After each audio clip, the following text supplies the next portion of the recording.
Late summer, 1944. Western Europe was no longer a battlefield of maneuver, it was a graveyard of an army. After the breakout from Normandy, German forces in France were not retreating in order, they were collapsing. The Falaise Pocket became a death trap.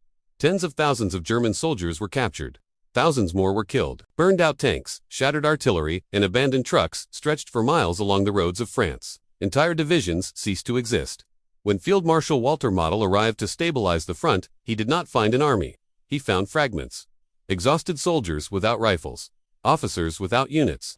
Panzer divisions with barely a handful of operational tanks. Germany's western defenses were no longer a shield. They were paper-thin. Across the front, Allied armored columns pushed forward at breathtaking speed. American and British forces advanced so rapidly that supply lines struggled to keep up. Paris was liberated. Brussels fell. Antwerp was captured intact, a logistical prize that would soon fuel the final drive into Germany. For many Allied soldiers, it felt like the war in Europe might end before Christmas. But victory was not yet guaranteed. Behind the collapsing front, Adolf Hitler refused to accept reality. He believed the Western Allies could still be split apart. And within the Allied command, a crucial decision loomed. General Dwight D. Eisenhower, Supreme Commander of the Allied Expeditionary Force, faced a strategic crossroads. Field Marshal Bernard Montgomery argued for a bold, narrow thrust. Concentrate all available supplies and divisions into one massive strike through northern Germany.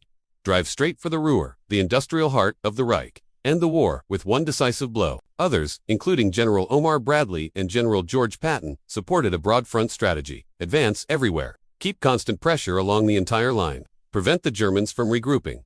It was not just a military debate, it was political. The alliance between Britain and the United States was fragile. Favoring one commander too heavily could fracture unity at the highest level. Eisenhower chose the broad front advance. The Allies would push forward across the entire Western Front. At first, the decision seemed safe. German resistance continued to crumble.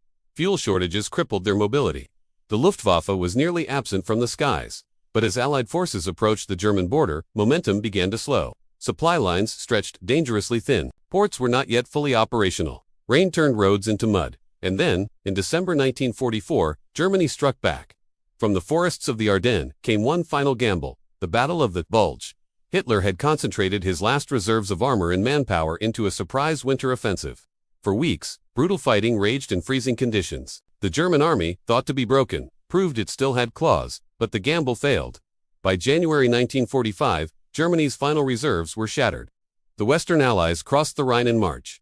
Soviet forces were already closing in from the east. The Third Reich was now fighting a war on borrowed time.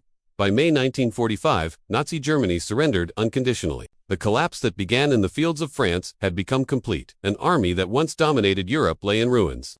Cities burned, millions were dead. World War II in Europe was over.